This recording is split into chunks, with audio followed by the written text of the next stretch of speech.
Kung may mga tira-tirang tinapay kayo, huwag yung itapon, huwag yung ipakain sa aso. Pwede pa natin ito gawa ng paraan tulad ng nakikita ninyo. Tara, samahan nyo ako at umpisahan na natin to.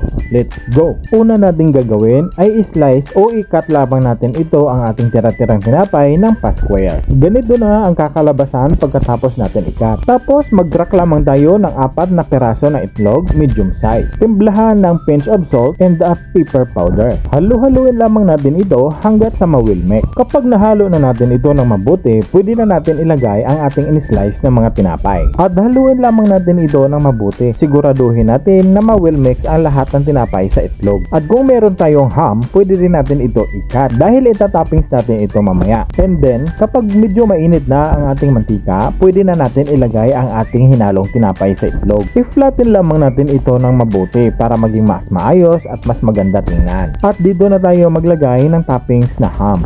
Mas maraming ham, mas masarap dahil yan ang habol ng ating mga anak. Tapos, pwede na rin tayo maglagay ng mozzarella cheese. Medyo damihan na natin ang paglagay para mas masarap. Saka na din ito takpan at hintayin na mag-melt ang nilagay natin na cheese. At dahil nag-melt na ang cheese, pwede na natin ito hanguin. At pwede na natin ito i-serve with love dahil excited na ang aking anak dahil nakita niya na may ham. Tara, samahan niyo ako at atin itong lantakan. Look at that. Diba nakakalaway? Ang mas nagpapasarap talaga dito ay ang mozzarella cheese na ating nilagay. Lantakan na yan.